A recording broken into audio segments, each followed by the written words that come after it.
Buenos días, buenas tardes, buenas noches en cualquier lugar del mundo que te encuentres. Espero que estés más que bien. Y les digo así porque, como ustedes saben, me ven hasta de Japón. Tengo que decir buenas noches porque estoy segura que en Japón a esta hora ya debe ser tarde, qué sé yo, 1 de la mañana, una cosa de eso. Así que bendiciones desde cualquier lugar del mundo que me estén viendo. Si eres nuevo, yo soy Debbie, soy de Cuba, así que suscríbete a mi canal porque es muy importante para mí. Deja tus habichuelas con dulces y deja el plato, no comas tanto, por favor. Vayas a suscribir y siga con su plato y regrese porque aquí lo vamos a estar esperando. Hoy les traigo un video súper interesante. La verdad que cuando yo escuché hablar sobre esto me quedé así, porque no sabía, me quedé con la boca abierta, porque vamos a hablar sobre Guatemala y República Dominicana. Resulta que Guatemala hace un tiempo atrás, hace unos cuantos años, le declara la guerra a República Dominicana. He sabido de muchísimos otros países que le han declarado la guerra a República Dominicana, pero yo no sabía que Guatemala también estaba metida en este arroz con mango, como se dice en Cuba. Así que yo te invito a que te quedes a ver este video porque está muy interesante. Dime desde ahora si tú sabías sobre esto. La verdad yo no sabía, yo me quedé súper loca cuando me enteré de esto. Así que vamos a ver la crisis diplomática entre República Dominicana y Guatemala, las divergencias surgidas en el gobierno del dictador Rafael Leónidas Trujillo y el gobierno de Guatemala de Juan José Arévalo. Así que sin más que decir, comencemos. Esta será la última noche del presidente de Guatemala, Carlos Castillo Armas. A las 9:05 p.m., segundos antes de su muerte, Castillo Armas toma a su esposa Odilia Palomo de la mano y se dirige al comedor de la casa presidencial a cenar. A pesar de que casi todas las noches tienen invitados, esta noche en particular nadie los acompaña. A pesar de que todas las noches se mantienen las luces encendidas, en esta húmeda noche guatemalteca, la luz principal del portón está apagada. A pesar de que todas las noches un oficial lo acompaña cuando se dirige al comedor, esta noche, extrañamente, no aparece nadie. Y a pesar de que todas las noches los soldados custodian los corredores de la casa, en esta fatídica noche solo aparece uno, el que le apunta a la espalda con un fusil semiautomático alemán y sin mediar palabras le propina 2 disparos que lo dejan agonizando en un charco de sangre. Y mientras observamos a Carlos Castillo Armas sucumbiendo a las ráfagas propinadas desde nuestras futuras y lejanas realidades, es importante que nos preguntemos, ¿por qué es asesinado el presidente? Y para lograr responder esta pregunta, es necesario que hagamos un viaje a la maquiavélica mente de uno de los tiranos latinoamericanos más sanguinarios de su época, Rafael Leónidas Trujillo. Y también, claro, que entendamos el espíritu de una época convulsa.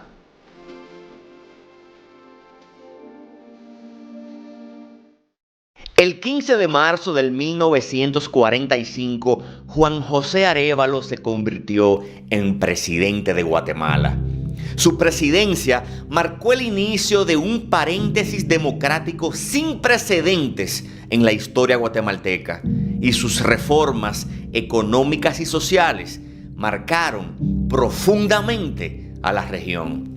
Pero la visión de Arévalo no se limitaba a las fronteras de su patria, sino que soñaba con exportar su modelo democrático a Centroamérica y el Caribe. Y en aquella época, los principales enemigos de la democracia eran Rafael Leónidas Trujillo en la República Dominicana y Anastasio Somoza en Nicaragua. Ejerciendo el poder absoluto en República Dominicana, Trujillo logró convertirse en el dictador más temido y sanguinario de América Latina. Durante sus 30 años de poder, se calcula que ordenó asesinar a más de 50,000 personas, o un promedio de 5 personas diarias durante su estancia en el poder. No cabe duda que Trujillo fue uno de los peores dictadores a nivel mundial. Todavía no me cabe en la cabeza cómo hay personas que aún desean que Trujillo esté en el poder. Tienen su opinión, yo sé que me han explicado, pero yo a veces no entiendo, porque la verdad que este hombre era muy sanguinario. Pero volviendo a este tema, quiero decirte que esta crisis diplomática entre República Dominicana y Guatemala inició tras la falta de un acuerdo a favor de Emilio Rodríguez, que en ese momento era embajador dominicano en Guatemala en junio de 1947. Pero además quiero decirte que el punto culminante de esta crisis ocurrió el 8 de julio, cuando el presidente Arévalo, de manera unilateral, anunció mediante una rueda de prensa el rompimiento de las relaciones diplomáticas y comerciales y acusó a Trujillo de tratar de convertir a República Dominicana en una monarquía. Para Juan José Arévalo, este personaje tiránico y despiadado no merecía la presidencia. Para él no era más que un símbolo de la opresión sin límites. Y así, el 8 de julio de 1947, Arévalo decidió suspender las relaciones diplomáticas con la República Dominicana, señalando que rehusaba mantener amistad con un gobierno que había cambiado las prácticas republicanas por las monárquicas. Pero Juan José Arévalo no quedaría conforme con la suspensión de las relaciones entre ambos países, sino que se convertiría en el principal promotor de la Legión del Caribe, un movimiento que buscaba el establecimiento de la democracia en la región y que estaba dispuesta a combatir a tiros la dictadura de Trujillo, así como la de Somoza en Nicaragua y la de Picado en Costa Rica. De esta forma, el 17 de diciembre de 1947, Arévalo promovió la firma del Pacto del Caribe, un documento que oficialmente puso en marcha la Legión, convirtiéndola de inmediato en una de las más peligrosas amenazas del régimen trujillista. Pero aquellas tensiones sin consumar continuarían escalando hasta llegar a la invasión de Luperón, el clímax de la enemistad que se venía forjando entre Juan José Arévalo y Rafael Leónidas Trujillo. Desde inicios de 1949, una concentración de combatientes dominicanos se venía fortaleciendo en Guatemala, decididos a provocar la caída de Trujillo. El gobierno de Arévalo ofreció apoyo y coordinó esfuerzos diplomáticos y militares para maximizar los chances de liberar a la República Dominicana de su dictador. Mira, me parece una cosa muy interesante esto que está diciendo ahora, porque bueno, como estamos viendo, Guatemala le declara la guerra a República Dominicana, pero yo lo veo por una buena causa, porque él no quería que el pueblo dominicano siguiera sufriendo esta opresión por este dictador. Y como estamos viendo, había muchísimos dominicanos en Guatemala preparándose para darle un golpe de estado a Trujillo. Y así, el 19 de julio de 1949, se llevó a cabo la invasión de Luperón, una fallida incursión, ya que solo llegó uno de 6 aviones que partió hacia la isla. Avión que fue interceptado por Trujillo, quien le dio muerte a 10 expedicionarios y el resto fue apresado. Este atrevimiento de Juan José Arévalo radicalizó a Trujillo en una hazaña contra su gobierno. Y el 27 de diciembre de 1949, Trujillo oficialmente le declaró la guerra a Guatemala. Pero pasarían 2... Claro que sí. O sea, Trujillo le declaró la guerra a Guatemala, claro, porque interceptó varios aviones que le querían dar un golpe de estado. Este hombre, yo imagino que tenía a República Dominicana totalmente vigilada, por aquí y por allá. O sea, ahí no había nada que se moviera sin que él lo supiera. Además, quiero decirte que el rompimiento de las relaciones puso al descubierto la profunda enemistad entre el presidente de Dominicana y Guatemala. Además, Trujillo acusó a Arévalo de comunista y de llevar a cabo un plan junto con el presidente de Venezuela para darle un golpe de estado, que obviamente aquí lo estamos viendo. Mientras que el Congreso Dominicano respondió con una resolución condenando la Brigada Internacional Comunista dirigida por Arévalo y Betancourt. 2 años y medio antes de que Rafael Leónidas Trujillo encontrara la apertura que necesitaba para vengarse de Juan José Arévalo. En 1951, Jacobo Arbenz se convirtió en presidente de Guatemala. Desde su llegada al poder, aceleró las reformas políticas y sociales iniciadas por Arévalo, y eso, claro, no le gustó absolutamente nada a los Estados Unidos, ya que la reforma agraria, el proyecto más importante del gobierno de Arbenz, amenazaba directamente los intereses de la United Fruit Company, la inversión estadounidense de mayor peso en el país. Como era de esperarse, Estados Unidos aprovechó las tensiones de la Guerra Fría para tildar al gobierno de Arbenz como uno de corte comunista, hecho que justificó que la CIA empezara a planificar su derrocamiento. Después de considerar a varios candidatos para convertirse en el sucesor de Jacobo Arbenz, la CIA escogió a Carlos Castillo Armas, un joven oficial que en años atrás le había sido leal a Francisco Arana, quien había apoyado las causas antitrujillistas a través de la Legión del Caribe. Trujillo, cuando se enteró del plan de la CIA para derrocar al gobierno de Arbenz, decidió brindarle su apoyo a Castillo Armas, quien en 1952 viajó a la República Dominicana para reunirse con él y aceptó recibir del dictador $150,000 para financiar su ascenso al poder. A principios de junio de 1954, Castillo Armas se encontraba en Honduras listo para invadir a Guatemala con un grupo de hombres que se apodaban los liberacionistas y derrocar al gobierno de Arbenz con la ayuda de los Estados Unidos y en menor medida con la de Rafael Leonidas Trujillo. Y el dictador dominicano, resuelto a aportar más que dinero, decidió incursionar directamente en territorio guatemalteco. Para esto, la goleta dominicana, Siesta de Trujillo, salió de las aguas territoriales de Honduras el 20 de junio de 1954, rodeando la península de Manabique y entrando en la bahía, buscando desembarcar en Puerto Barrios, donde en teoría le entregaría armamento a los hombres de Castillo Armas. Pero al llegar, la mayoría de los tripulantes fueron apresados, torturados y asesinados, y solo 4 lograron escapar.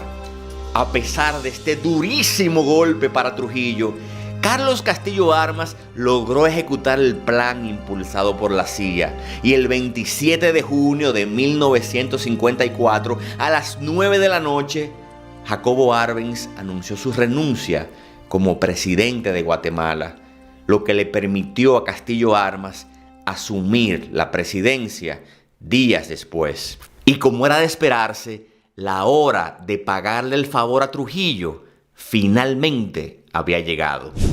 Lo primero que le pidió Trujillo a Castillo Armas fue que le entregara... Obviamente, o sea, Trujillo, a pesar que es un dictador y que es una persona pues, obviamente totalmente macabra, la verdad era que bien inteligente y él no iba a hacer esto de gratis. Al general dominicano Miguel Ángel Ramírez Alcántara, uno de los líderes de la Legión del Caribe y uno de los principales organizadores de la invasión de Luperón.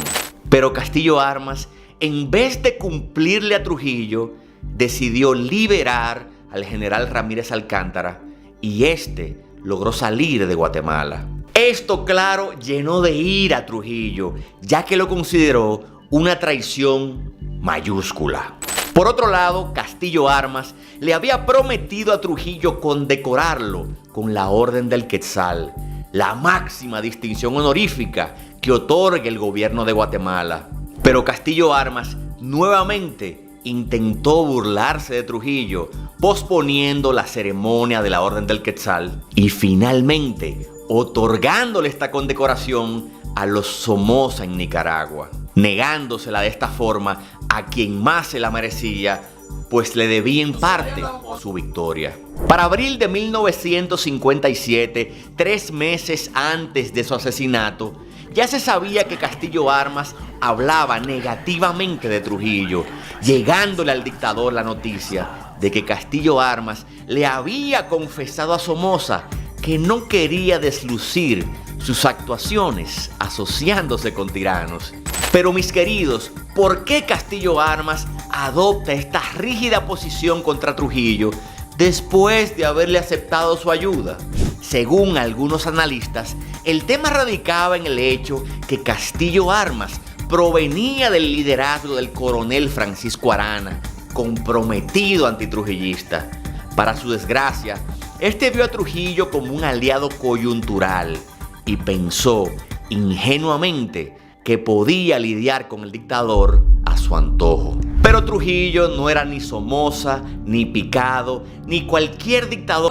Yo pienso que también no vamos a usarlo. No estoy a favor de él, pero voy a usarlo para ser presidente y después me deshago de él. Pero él no contaba que Trujillo, pues obviamente es una mente y es una persona bien mala. Si es malo con su pueblo, no ser malo contigo. Pero la verdad yo pienso, en mi opinión, que pienso tanto como Trujillo como este señor, este presidente de Guatemala, son igualitos. Que se mantiene operando en las delimitaciones de su frontera. Por desgracia, sus tentáculos eran más largos, su ambición no tenía límites y sus escrúpulos eran inexistentes. Y para enfatizar el grado de ingenuidad de Castillo Armas, este comete un error elemental que llegaría a costarle la vida. A pesar de que ya la relación entre ambos presidentes se encontraba bastante desgastada, Trujillo le informó a Castillo Armas que facciones comunistas conectadas a los gobiernos de Arbenz y Arévalo querían asesinarlo. Y para prevenir este hecho, Trujillo estaba dispuesto a enviarle una policía secreta dirigida por Johnny Aves García para así protegerlo. En aquel momento, Johnny Aves era un informante secreto entre los exiliados dominicanos en México y ya había cometido numerosas fechorías de sangre al servicio de Trujillo.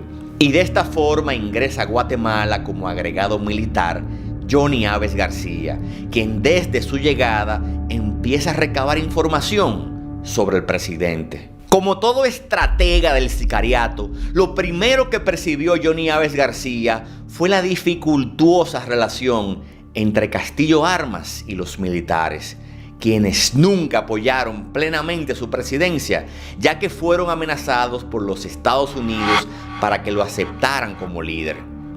De esta forma, el plan de Aves García consistió en convencer a Trinidad Oliva, director general de seguridad, de establecer un casino, negocio que luego fue súbitamente... Estados Unidos, como siempre, metiéndose donde no tiene que meterse. Y esto me viene a la mente también cuando escucho que dicen, no, que si Trujillo también participó a Estados Unidos para que Trujillo muriera. Yo quiero saber qué ustedes piensan de esto, porque yo tengo entendido que los que se liberaron fueron ustedes mismos los dominicanos. O sea, no hace falta que venga una potencia extranjera a liberarte.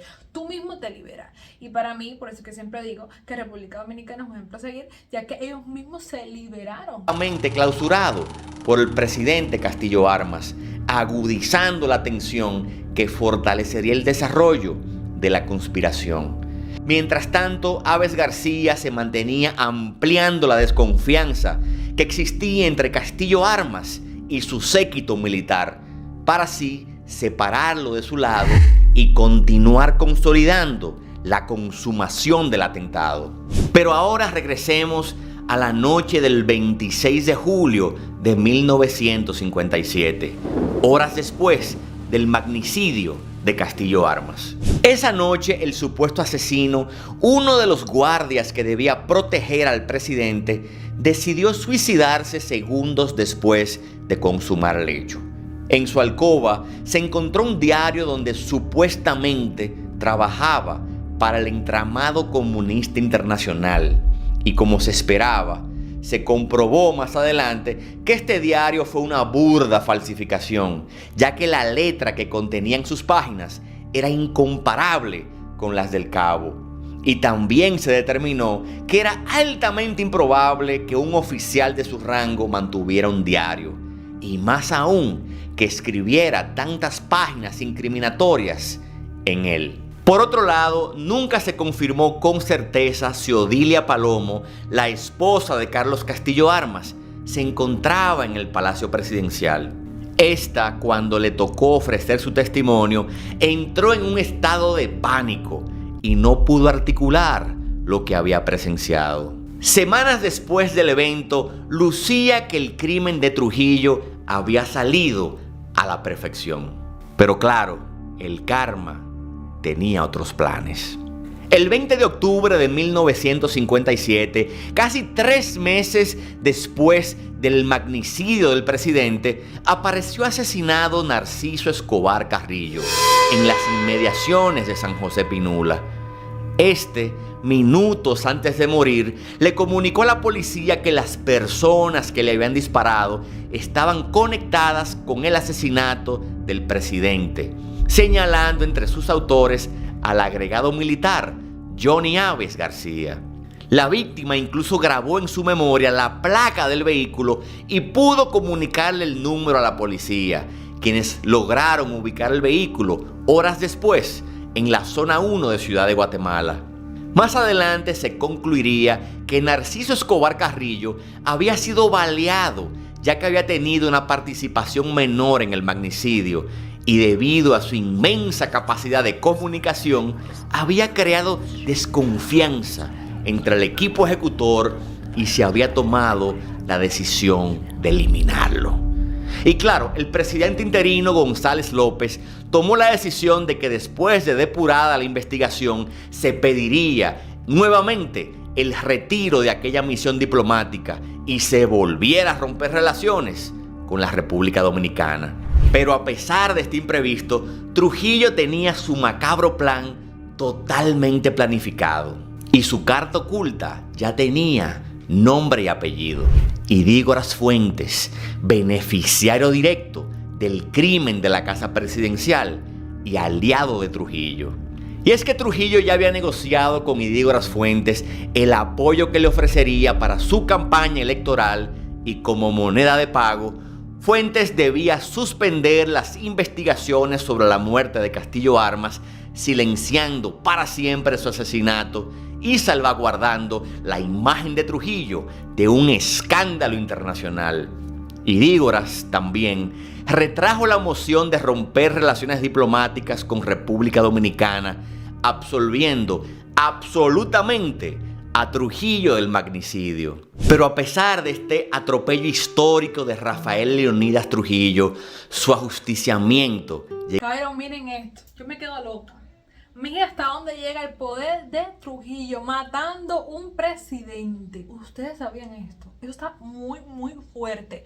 Trujillo matando al presidente de Guatemala. Tal vez personas que pueden decir, no, es que él se lo buscó porque no le cumplió pues lo que él le debía, bla, bla, bla. Para mí, como dije, los dos son igualitos, la misma calaña. Y lo peor de todo es que estas cosas las paga el pueblo, tanto el pueblo dominicano como el pueblo de Guatemala. La verdad, porque tenían a dos dictadores terribles, terribles. Y no salen de uno para entrar en otro. Gracias a Dios que hoy en día ya no es así. Pero en aquel momento yo me imagino que fue una época totalmente terrible. Llegaría poco menos de 4 años después. El 30 de mayo del 1961, 11 valientes hombres tomaron en sus manos el destino de la República Dominicana y le pusieron fin a su régimen de terror. Desgraciadamente para Guatemala, la muerte de Castillo Armas se convertiría en la génesis de uno de los conflictos armados más sangrientos y dolorosos de América Latina. Pero claro, esa es una historia que vamos a contar en otra ocasión. Mira hasta dónde llegó la maldad de Trujillo. ¿Qué les pareció este video? Para mí está súper interesante poder saber sobre esto.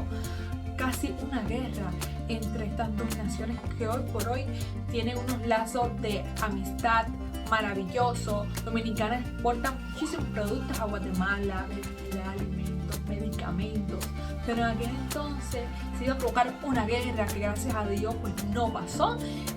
Si hubiera pasado, la verdad que hubiera sido muy lamentable, porque como siempre los perjudicados siempre son el pueblo. Gracias a Dios también por aquellos valientes jóvenes dominicanos que se liberaron de este hombre tan opresor, tan terrible como fue Trujillo. Y me parece muy interesante saber sobre esto. Dígame qué le pareció. Así que sin más que decir, me despido de ustedes, pero siempre enviándole muchísimas bendiciones.